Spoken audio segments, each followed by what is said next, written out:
자, 보겠습니다. 생태계 평형은요, 이렇게 뭐 개체수도 있고 물질의 양도 있고 에너지 흐름도 있고 뭐 생물의 종류도 있잖아요. 이게 일정하게 유지를 얼만큼 하느냐에 따라서 생태계 평형이 유지가 잘 되고 있습니다, 잘 안 되고 있습니다, 이렇게 우리가 이야기를 할 수가 있는 건데요. 자, 기본적으로 당연히 이런 먹이 사슬이 얽히설켜 있는 이런 먹이 그물도 있고요, 먹이 사슬도 있는데 누가 가장 생태계 평형이 유지가 잘 되냐. 자, 아까 말했던 거다. 메뚜기가 죽으면 그걸 잡아먹는 개구리 다이다이, 얘도 다이다이 전멸.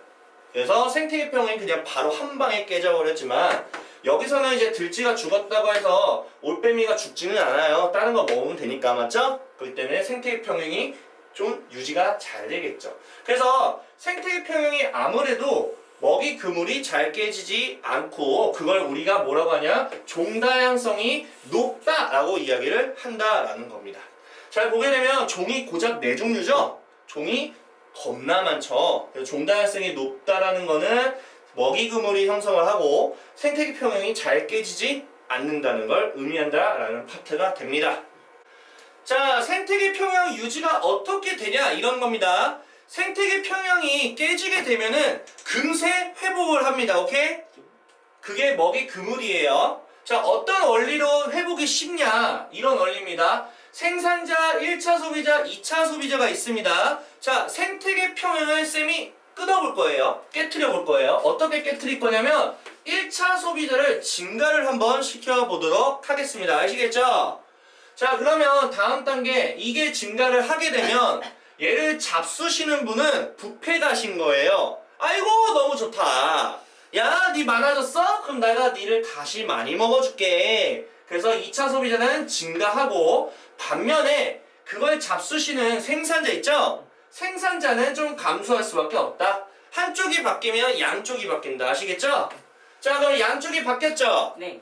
그러면 이제 어떻게 되냐? 자, 2차 소비자가 많아지니까 천적이 많아졌잖아. 그러니까 1차 소비자가 다시 감소합니다. 오케이? 이해가시죠? 그치. 이렇게 되는 거예요. 자, 얘가 감소하니까 이제 또 양쪽이 또 바뀌어요. 자, 2차 소비자는 먹이가 줄었잖아. 그러니까 어떻게 돼요? 감소하겠죠? 네. 그런데 생산자는 천적이 줄었잖아. 그러니까 많아지는 거다. 그렇게 해서 마무리 어떻게 된 거야? 결국 회복한 거야. 알겠지? 간단하지? 그걸 말로 주저리 설명했는데 굳이 할 필요가 없습니다. 자, 다음 문제 한번 푸도록 하겠습니다. 이거 무조건 나온다. 너무 중요하다. 자, 뭐 카이바브, 코, 고원, 아유 저런 거 신경 쓰지 마세요. 여기서 주인공은 누구냐면 사슴과 초원과 늑대가 주인공입니다. 자, 기본적으로 생산자는 초원이 되겠고요. 그걸 잡아 드시고 계시는 분은 초식동물인 사슴이 되겠고요. 사슴을 잡수시고 계시는 육상동물은 늑대들이 되겠다. 자, 그러면 지금 이런 어떤 경우의 수를 한번 볼 거예요. 첫 번째 경우의 수 어떤 상황이냐면요. 1905년 이후, 자, 한번 연도를 볼까요? 1905년 이후니까 요 라인이죠, 맞죠? 그쵸. 요 라인에는요, 사슴의 개체수가 증가를 했대요. 볼까요? 사슴은 지금 이렇게 된 거예요. 요 고선이에요, 이거. 오, 증가했다, 진짜, 실제로. 네. 그 얘가 왜 증가했냐? 자, 우리가 먹이 사슬로 보면 돼요. 자, 사슴은 초원을 조금 많이 먹지 않나요? 네. 맞죠? 초원을 많이 먹어요. 근데 자세히 봤더니 1905년에 초원의 수가 어떻게 됐어요? 줄지 않았나요? 1905년에 초원에서는 줄어버렸어. 줄었죠?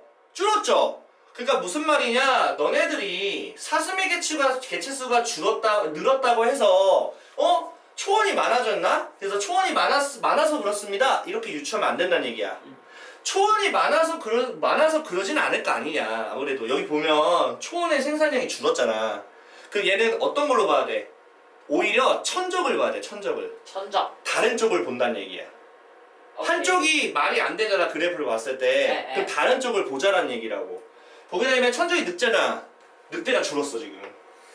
그러면 늑대가 줄어서 그런 거야. 그렇게 보라고. 올라가야지. 이해가요? 예. 그러니까 이게 그래프를 보고 해석을 하는데 무조건 그래프를 보지 않고 당연히 먹이가 많아서 많아진 거 아닙니까? 라고 말하면 안 된다고. 그래프를 보고 판단하셔야 됩니다. 알겠어요? 줄었으니까 올라가는 거. 네. 자, 이번에 1920년대는요. 한 요 정도 되겠죠? 자, 한 요 정도 되나 봐요. 사슴의 수가 갑자기 줄었어요.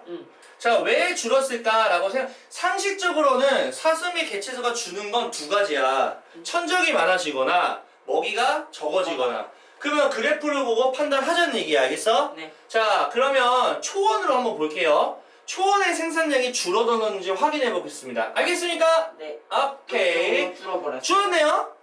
너무 적잖아, 맞지? 네. 너무 적어서 그래. 그렇다고 해서 뭐 늑대가 많아진 것도 아니니까. 그럼 늑대가 많아져서 얘가 줄어드는 게 아니라 초원이 별로 없어서 그래요. 알겠어요? 원인은 그래프를 보고 판단한다. 두 가지 중에 하나만. 알겠습니까? 네. 자, 이번엔 1935년을 한번 보도록 할 건데요. 1935년에는 어떤 일이 발생했냐? 초원의 생산량이 증가하는 모양새가 나타난 거 있어요. 뭐예요? 네. 갑자기 증가하고 있죠? 네. 그러면 초원의 생산량이 증가하는 거는 2차보단 1차의 영향이 좀 더 크지 않을까요?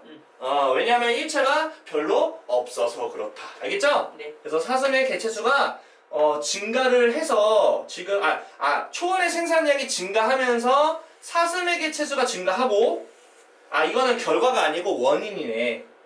이거 원인으로 보셔야 돼요. 초원의 생산량이 증가를 하는 원인으로 인해서 그걸 잡아 드시는 사슴의 개체수가 증가를 했고요. 그러면 그 사슴을 먹는 늑대도 증가를 하는 과정을 거쳐서 마무리로 평형이 회복했다 이런 얘기네요. 뭔 말인지 알겠어요? 네. 제 원인이냐고 결과를 이야기해 주는 거예요. 자, 그러면 결국엔 뭐냐? 이게 뭔 뜻이냐면 사슴을 보호하기 위해서는 늑대 사냥을 허용하는 것처럼 인간의 간섭이라는 것이 생태계 평행을 파괴할 수 있다는 것을 증명해주는 문제가 됩니다. 아시겠어요? 네. 이해가시죠? 이해가요? 그래서 여기 보면 처음에 어떻게 했어? 늑대 개체수가 감소했지? 이 원인이 사냥이었던 거야. 이게 사냥 때문에 그랬던 거야. 사냥을 하면 사슴의 개체수가 증가를 하고 그로 인해서 뭐 초원의 생산량이 감소를 하고 초원의 생산량이 감소했다가 나중에는 이제 증가를 하겠지. 사슴이 없으니까. 사슴이 없으니까. 그래서 사슴이 없으니까 이제 초원의 생산량이 증가를 함과 동시에 사슴의 개체수가 증가를 하고 늑대도 같이 증가를 해서 결국에는 평형은 유지는 한다. 하지만 깨진 이유가 누구 때문에? 깨진 이유. 사냥 때문에. 인간의 간섭. 알겠습니까?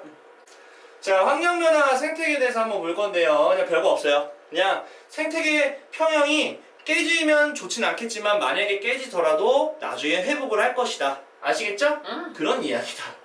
굳이 뭐 할 필요 없고요. 그럼 깨지는 요인은요. 뭐 크게 보면 두 가지가 있어요. 자연적으로 깨지는 경우가 있고요. 그 다음에 인간의 활동 때문에 깨지는 경우가 있는데 자연적으로 깨지는 거는 홍수, 산사태, 화산 폭발 같이 먹이 그물의 변화를 일으켜서 깨지는 방법이에요. 물론 운이 좋으면 다 평형을 하겠죠.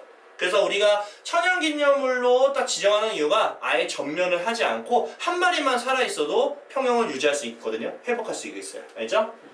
자, 인간의 활동은 되게 많죠. 뭐 무분별 벌목, 경작지 개발, 그 다음에 건물 세우고 오염시키고 그 다음에 뭐 인구가 좀 많아지거나 아니면은 뭐 과학화되고 산업화되는 그런 이야기로 시작하시면 되는데요. 간단히 볼게요. 아무래도 벌목을 하게 되면 나무가 사라지게 되니까 나무 근처에서 살아가는 생물들이 다 죽어요. 맞죠? 그래서 위험하고 경작지 개발도 마찬가지죠. 동물들이 살아가야 되는데 그 서식지를 파괴를 한다는 거잖아. 경작 개발 안 돼요. 건물도 좋지 않아요. 새들이 부딪혀 죽어요. 그 건물 때문에 아무래도 좋지 않아요. 공기가 오염되기도 하고요. 그 다음에 이거 중요하죠. 열섬 현상. 아시겠어요? 자, 열섬 현상이 뭐냐면요. 쌤이 아까 털 얘기했지. 털이 곱게 서 있으면 열이 나가 안 나가? 안 나가요. 건물로 바꿔봐. 건물이 많으면 열이 못 나가요. 그렇지. 그렇게 보셔도 무관하겠다. 이게 열섬 열이 현상. 닫혀 있는 거구만. 네, 그래서 열돔 현상이라고 하죠. 이렇게 열이 갇혀있는 돔으로 모양이 되면 이게 서울이야. 미쳤다. 그래서 서울에 여름에 되면은 온도가 장난 아니게 높아. 서울 안 인천보다 훨씬 더 높아요. 가요. 서울 안 가요. 그 에어컨이 얼마나 많겠어, 안 그래? 실외기에서 열이 얼마나 나오겠어. 알겠죠? 그게 에어컨을 쓰지 마.